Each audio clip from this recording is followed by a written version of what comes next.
So we are having so much fun here at the NRB 2020, and it's never a dull moment really, as God brings person after person with amazing passions to build the kingdom. How about a sergeant? Sergeant Mike McGrew is now with us, and he's written a book called "A Call to Higher Duty." Yeah. And so when it says Sergeant Mike McGrew, I've probably said that Yeah, wrong that's all right. to begin with, but Sergeant, a sergeant of the police or a sergeant? Yeah, sergeant with the Santa Barbara Police Department. I was there for 31 years out in Santa Barbara, California. Wow. And you Yeah. didn't get to be a sergeant without first Yeah, doing a lot of other stuff. you bet. And so, but at some point you got a higher call. I did. I started that career 34 years ago, and when I became a cop, uh, there was it was a different time, a different era, and we had a lot of Vietnam vets who were our senior officers, and I think they paid the price in post-traumatic stress injuries, and so the culture back then was, hey, you're getting a paycheck, it's a tough job, so just suck it up, and so you do, until you can't. And I didn't know the Lord for the first 20 years of my career, and I worked major crimes. I worked homicides, robberies, stabbing, shootings, the gang stuff, and also sex crimes, rapes, and child molest as well. So I saw the worst of the worst of. I had a job that was very demanding. I wasn't home a lot because of the work. When you're chasing down murder suspects, the stakes are high. And in my own personal life, things began to unravel, and we think we're tough until you realize that we're there for other people. The cops are good in the fight.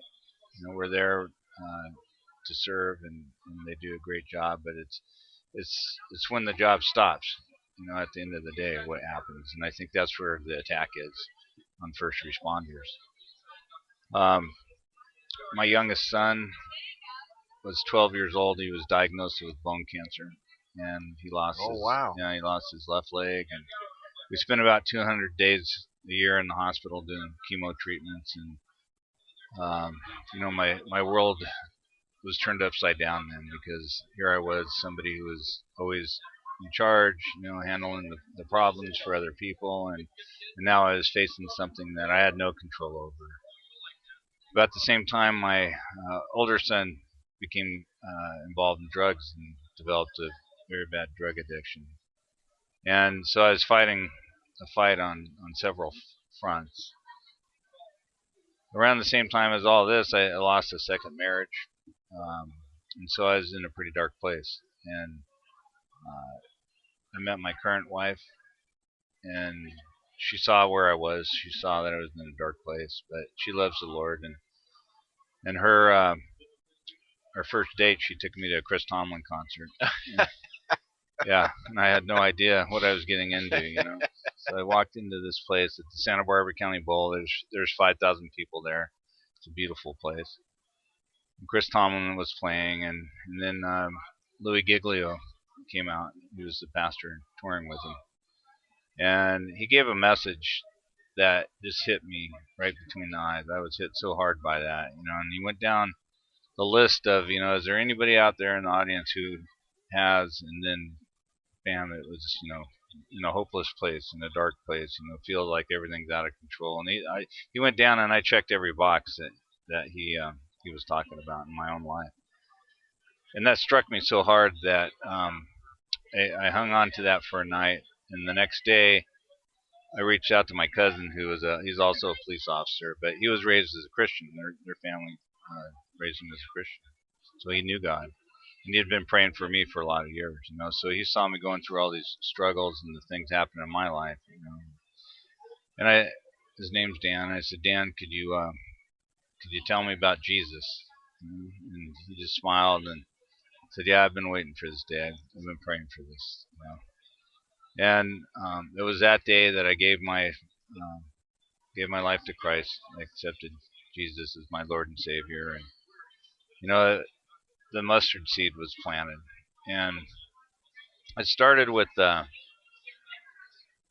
wasn't a overnight.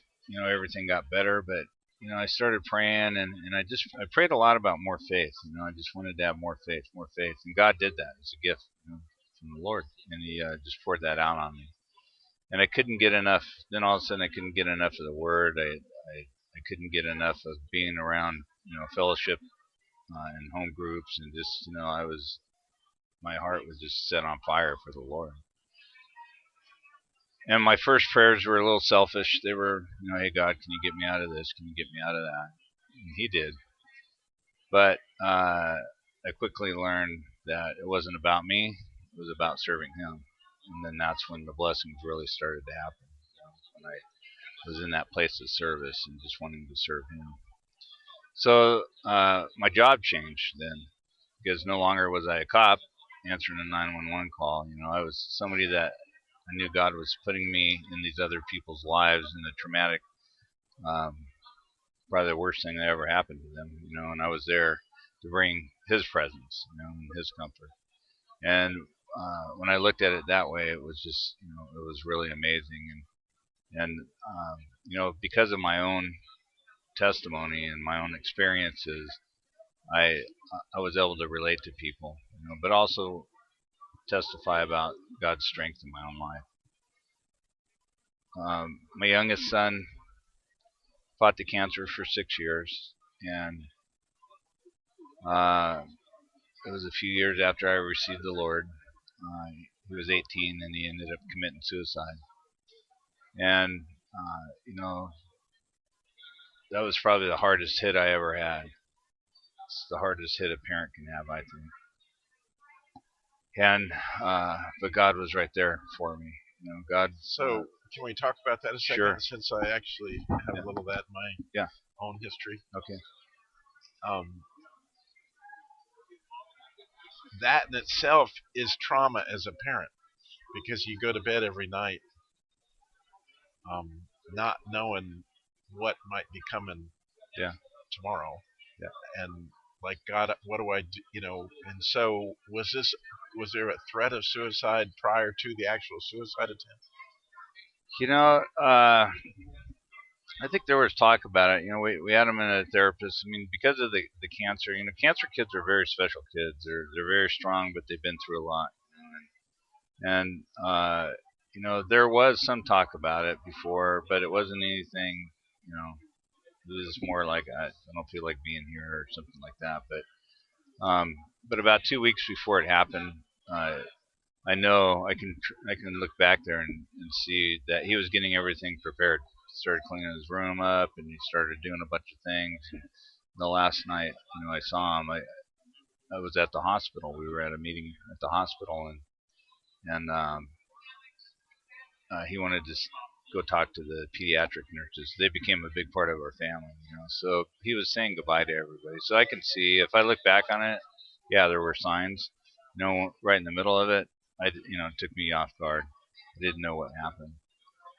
But in that day, I was working. I was working patrol, and they were trying to get a hold of me and told me to call into the watch commanders and report in there. They were trying to be nice because the call had come in. My first wife was living with my first wife at the time in the city, and so I went into the watch commander's office, and he wasn't there. And I asked one of the officers. I said, "Hey, where's the watch commander?" And he said, "Oh, he's over at a dead 18-year-old's house over at this address." And I knew that was my son's address. And I'm like, oh. So I went over there, and there was a sea of blue. There were just officers lined up. They were just standing there. Nobody had a word for me. Nobody could. It's hard to say anything at that time, but their presence was very important to me. And I went in, and my son was lying on the ground. I held his hand. It was cold, and I prayed. But God gave me strength that day, because when you're the father, it's everybody relies on you. You're kind of you're the pillar of the family, and so it's you have to have strength that you don't have, basically. And so God gave me the strength. He gave me the strength to give my son's own eulogy. Um, I was just very grateful. And then it was important to me to know that my son was with the Lord. So God did show me that supernaturally. How? Well, in a couple of ways. One of them was when I was standing uh, in the apartment. He was in another bedroom, and his therapist actually came and wanted to say goodbye to him. So I said, okay.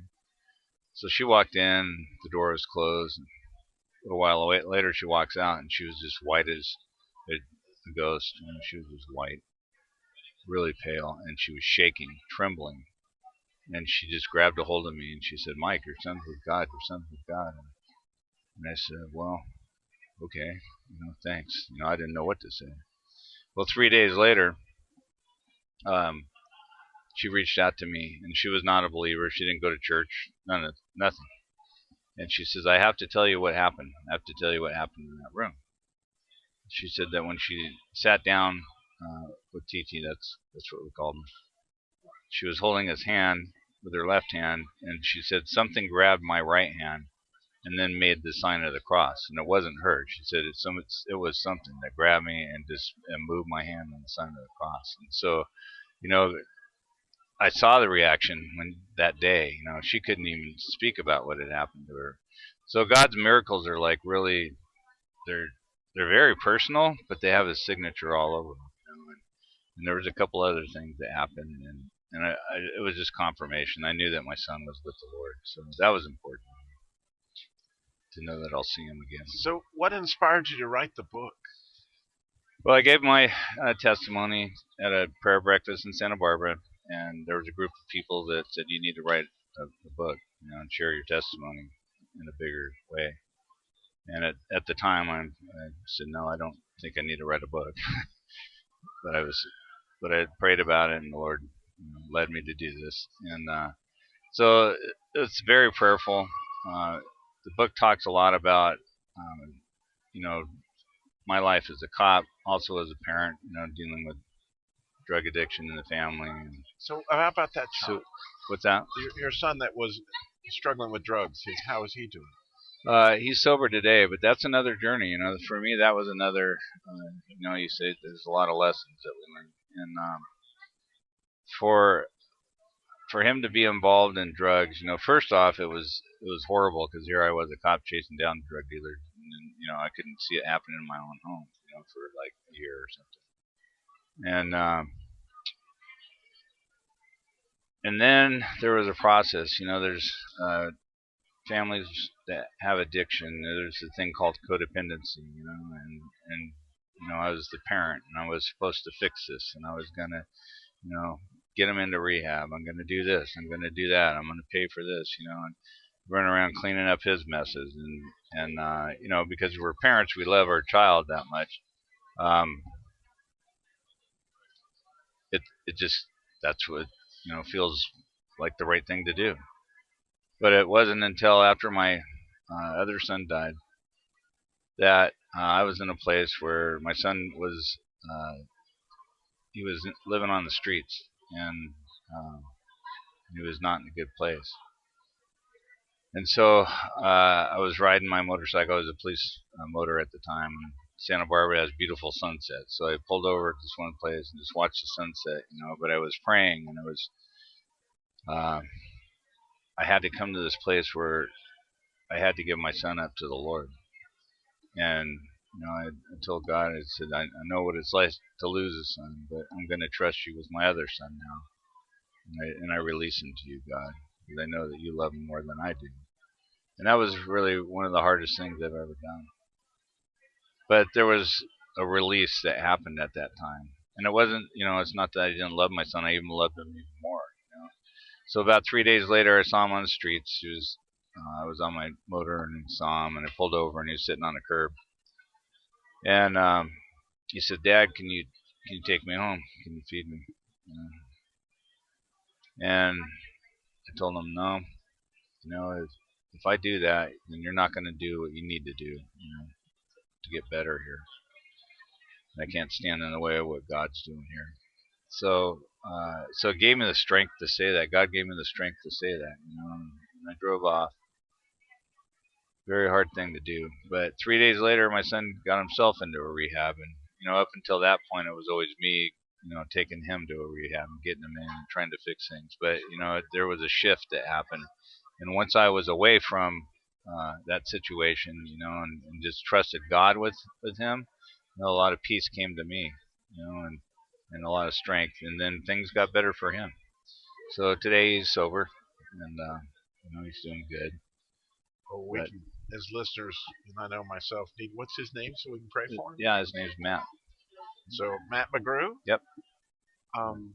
So the book is A Higher Call to Duty, by Sergeant Mike McGrew. Yes. You can get it on Amazon.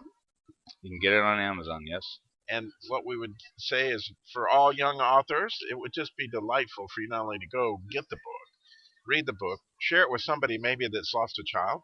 Because I have a friend who lost a son. That is beyond anything. Somebody is like, well, you want to lose all your money, you want to lose, you take your pick. This would be the last that most people, I can't even fathom. No, I wouldn't want to. So people that are going through that, you need that sea of blue. You need a bunch of people that maybe would hand you a book like this, a higher call to duty. Go on Amazon, get it, review it, send, put 5 stars on it or whatever. Tell them, give them some feedback. This is what I heard in the book. This is what I really enjoyed. It means so much to young authors that God called him to do something. He stepped out in faith and then came to Tennessee to share this story. Like, I think it's beyond beautiful that I get to hear this, that you get to hear this today. Is this just an accident, or does God want to use this in your life? And so thank you, Sergeant, for your service to our communities, but also for your service to the kingdom. Yeah, thank you. Thank you. Appreciate it. Wow, what a story.